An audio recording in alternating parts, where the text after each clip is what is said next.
So here in this shloka, we find a very important conclusion is given.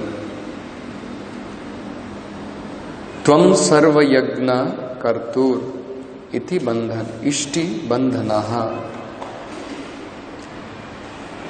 You are the object of all sacrifices called Soma and Asoma. And Ishti Bandhanaha means you are bound by yagnas only. So these two are very important point we can understand. The Supreme Lord in His different forms is the final object of all sacrifices.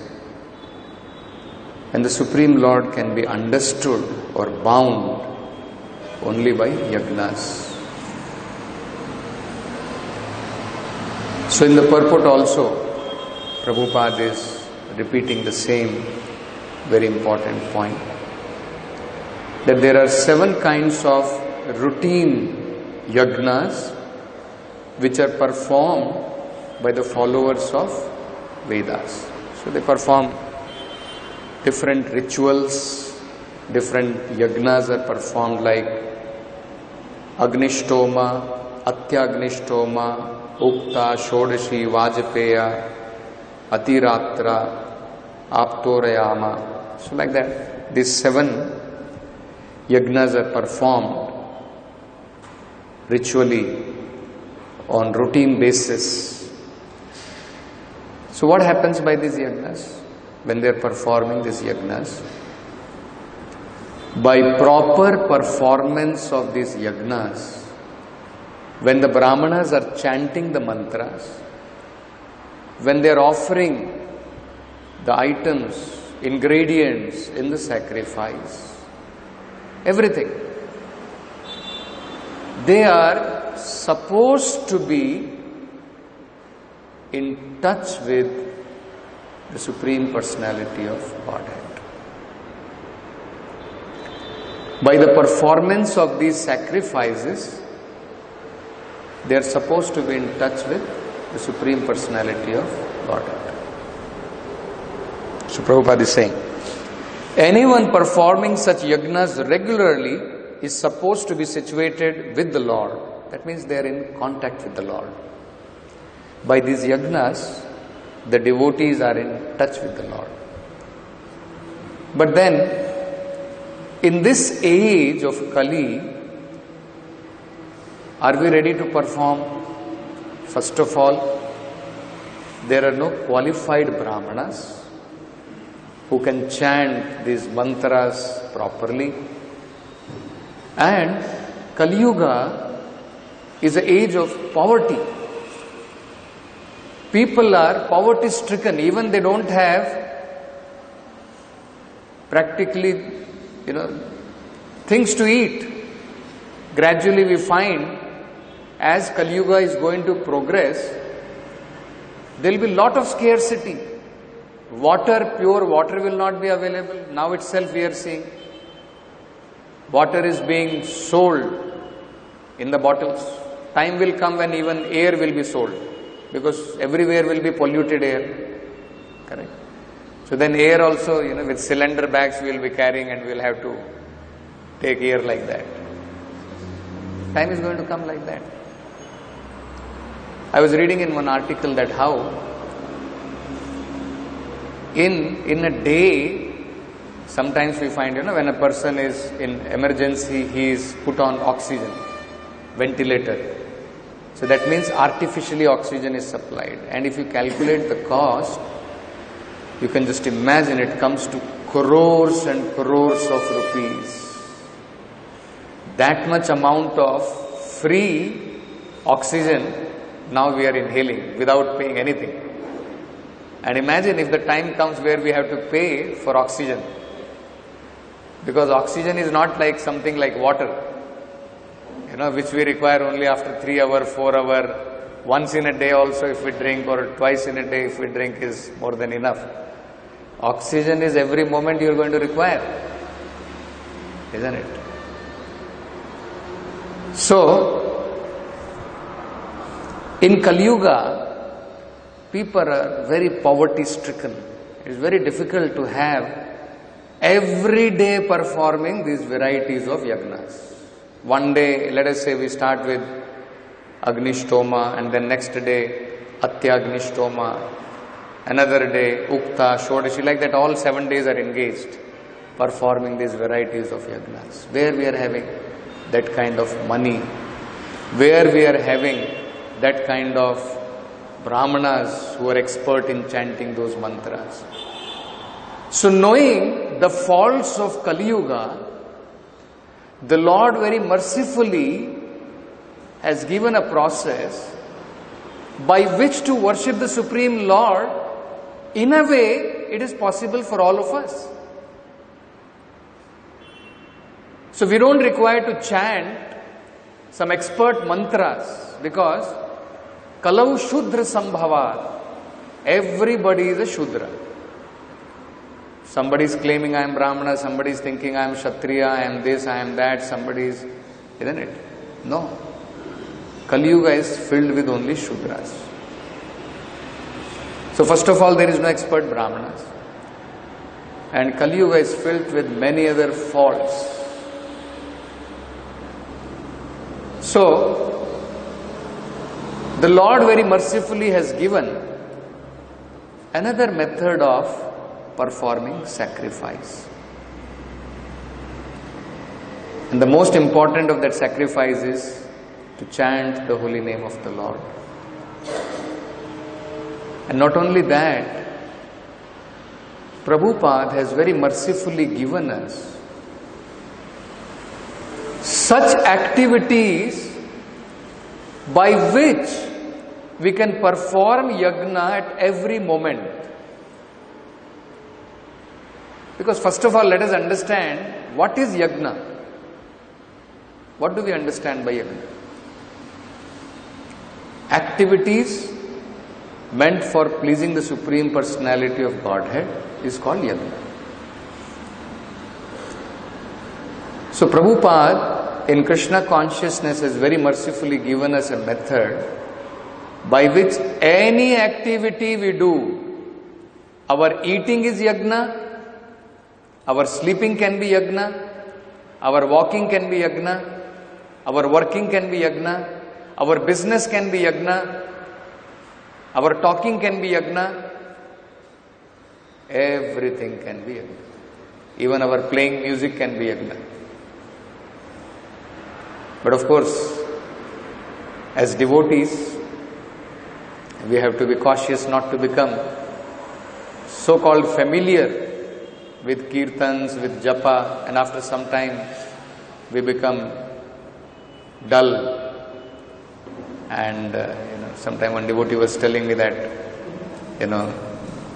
he's not playing enthusiastically mridanga. It should not become like a routine, that we should understand. Susukham kartum avyayam.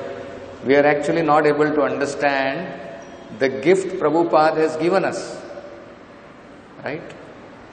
The gift which we have got, we should be able to treasure that. All these activities, whatever Prabhupada has given, is meant to glorify and please the Supreme Lord. Imagine we are doing kirtan and standing like a dull man, where the Lord will be glorified by that? What is the meaning of glorification? We have to glorify enthusiastically.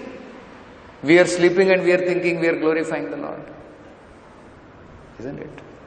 So, we should treasure what Prabhupada has given us. Can you imagine? The simplest formula Prabhupada has given, that whatever you are doing can be yagna. You don't have to perform only 7 yagnas in a week. One day this yagna, one day another yagna, and be in touch with the Lord. The great acharyas, Prabhupada has given us activities morning to night. Even your dreaming can be yagna. Your sleeping can be yagna. Your eating can be yagna.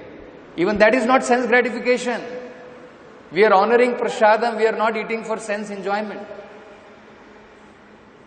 So how much we should be able to treasure, isn't it? That is very, very important. Actually, it's a reality what Prabhupada is saying here. We will try to understand this scientifically. Prabhupada, these 2 points have to be understood very clearly. First, Prabhupada is saying, anyone performing such yajnas regularly is supposed to be situated with the Lord. Right? So these people were all performing these yajnas. All these yajnas names are given about the body of the Lord. Shatrani, sacrifices performed over 12 days. You see, like that. So, and then Prabhupada is saying, anyone who is in contact with the Supreme Lord by discharging devotional service is understood to have performed all varieties of yajnas. So, yajna is a method to touch the Supreme Lord. And devotional service, by devotional service, we are in constant touch with the Supreme Lord, means what? All these yajnas we have already performed. You see. In Bhagavad Gita, this is very important. Krishna is saying, there are 2 ways to act in this world. In 3rd chapter, Krishna explains.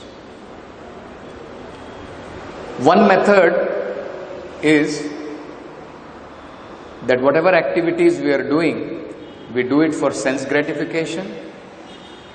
And another method is, whatever activities we are doing, we do it for satisfaction of Krishna. That's the only way. There is no other way. Some people have invented 3rd way. What is the 3rd way?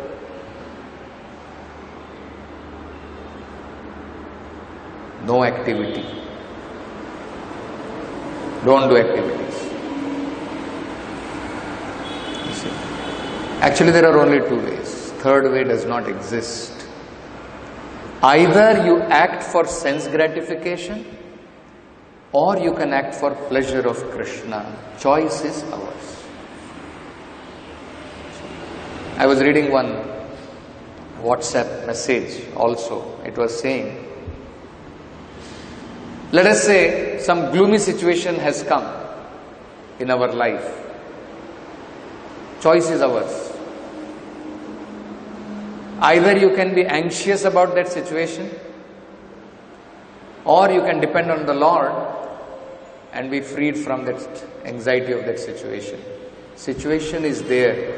Choice, how to act in that situation, that is up to us. Situation we may not be able to change.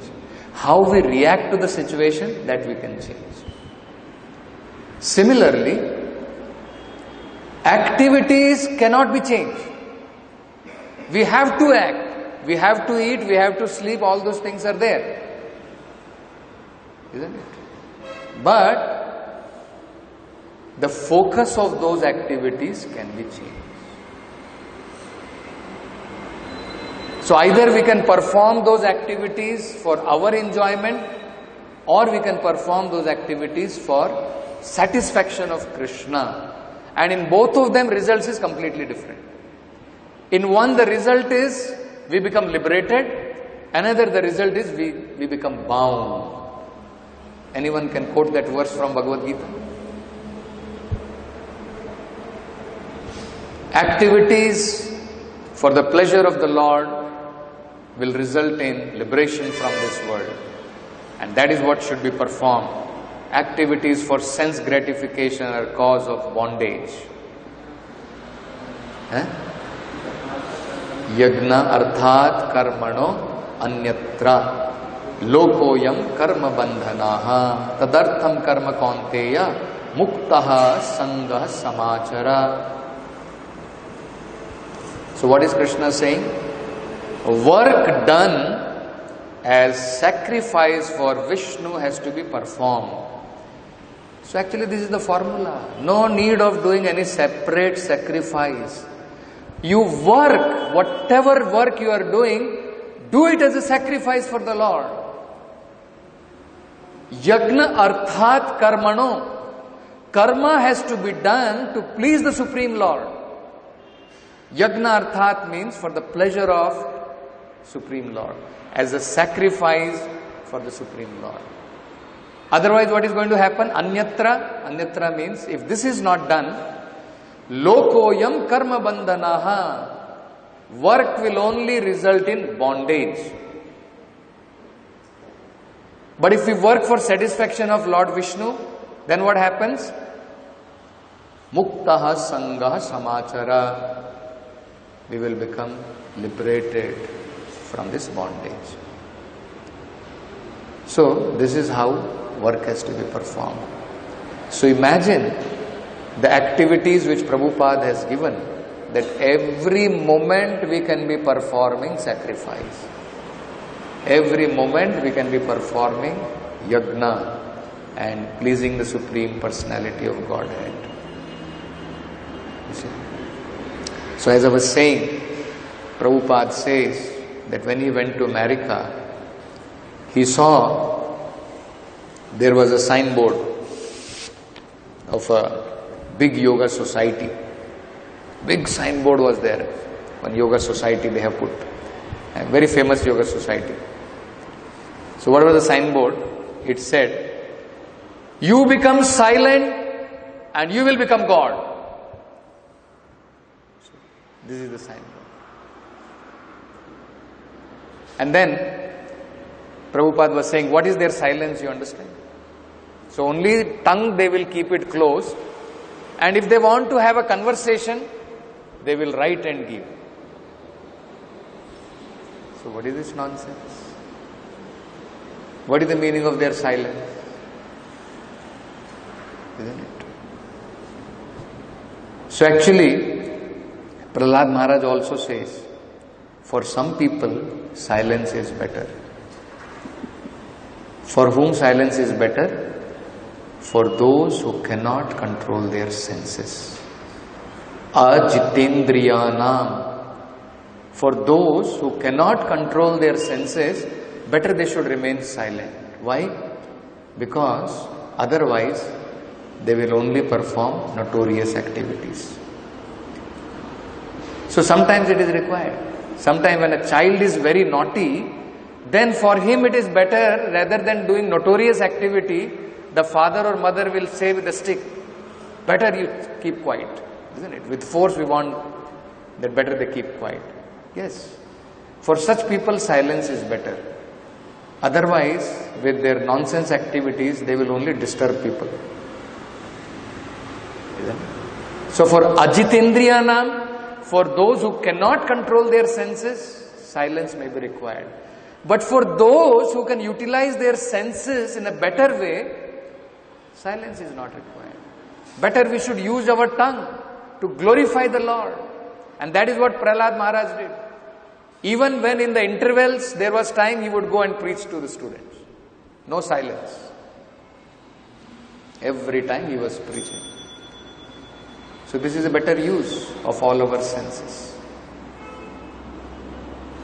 So, Prabhupada says, there was a question asked. One devotee asked this question. That does it mean those who are performing so-called meditation, are they actually committing sinful activity? So Prabhupada says, yes. What is their so-called meditation? Phalena parichyate. By phala, you can assimilate what they have done, what they have achieved. So very nicely Prabhupada says, if a man has worked very hard,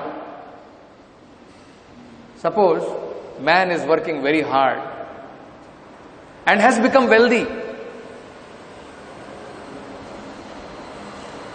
but if you find he has no apartment to live, he has no car,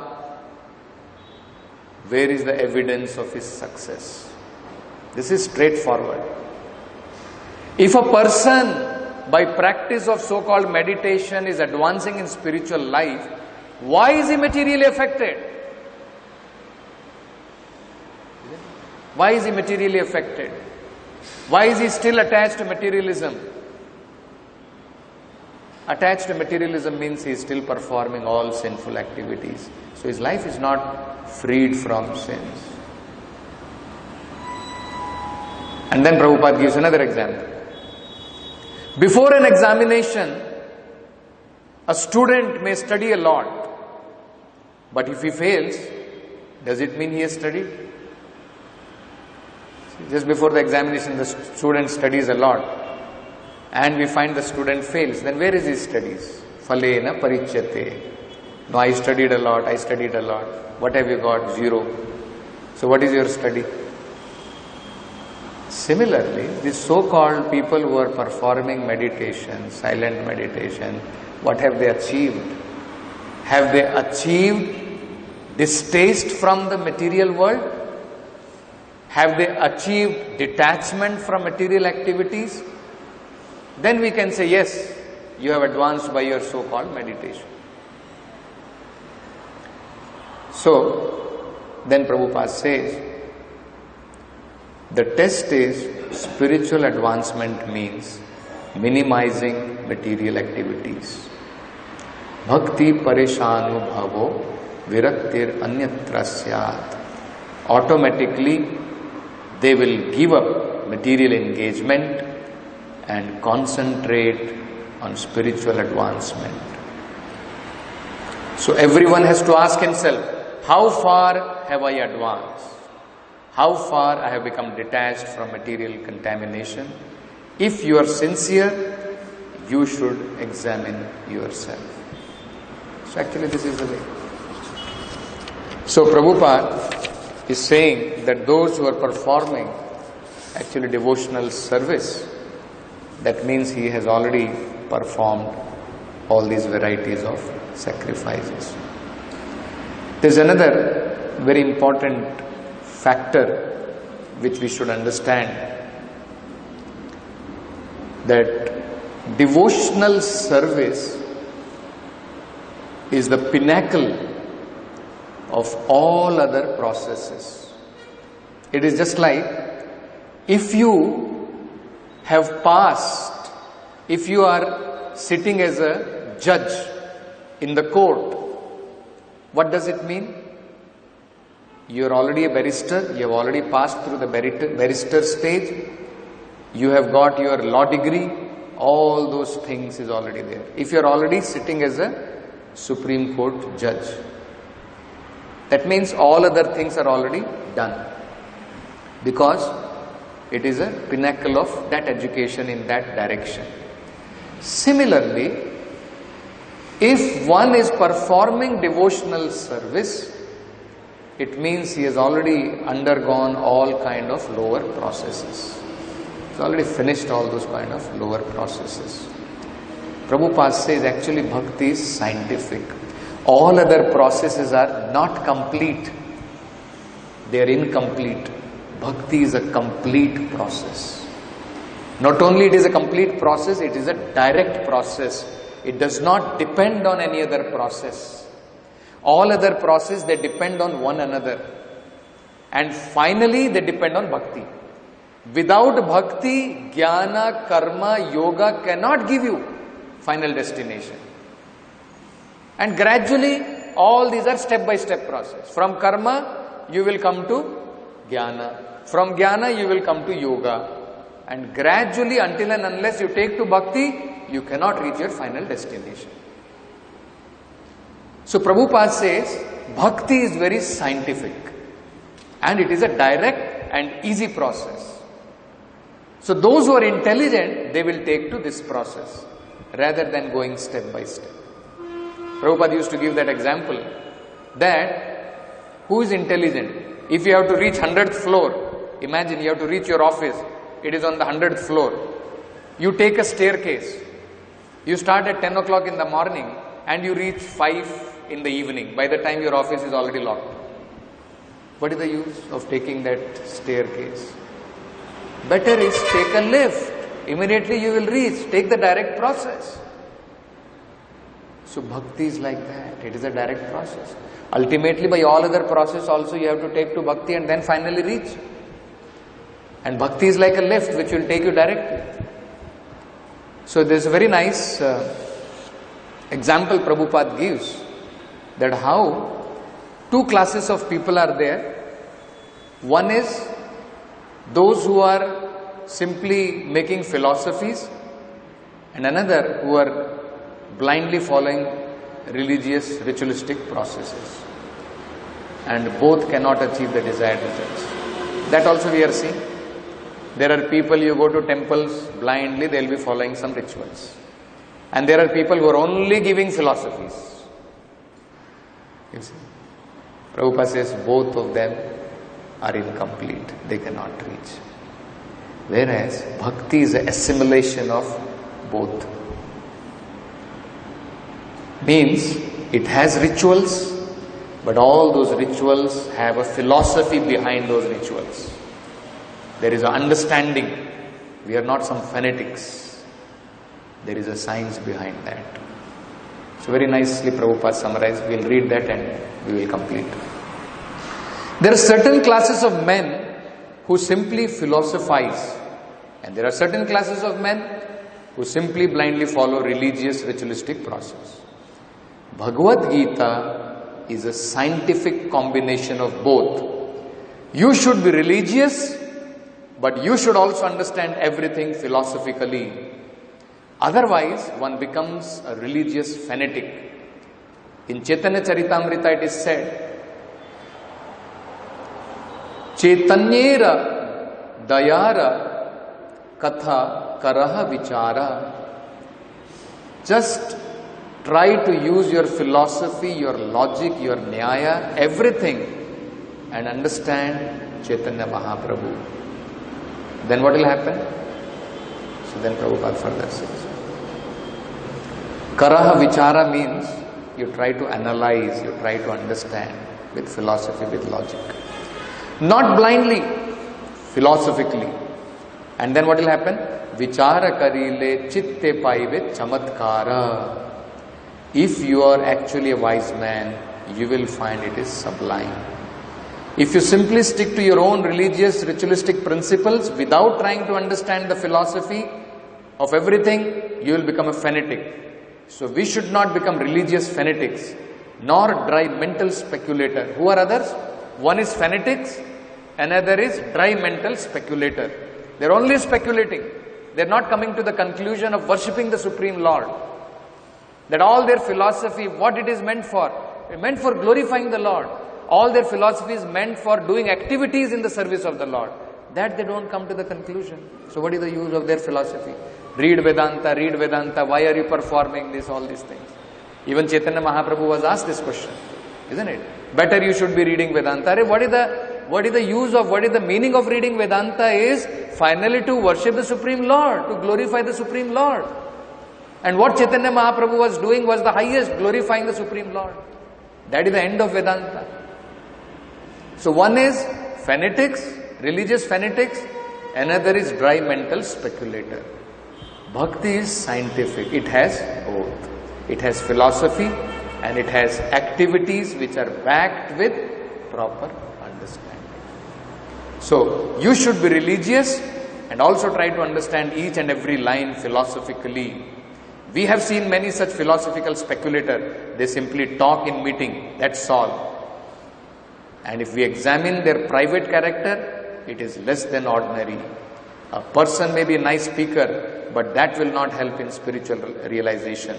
On the other hand, if you chant Hare Krishna, it will give you immediate result. See? So this is the meaning of devotional service, that actually we are doing what is practical, what will give real results, not simply some dry mental speculation. So we'll stop with this. Granth Raj Srimad Bhagavatam ki jai, Srila Prabhupada ki jai.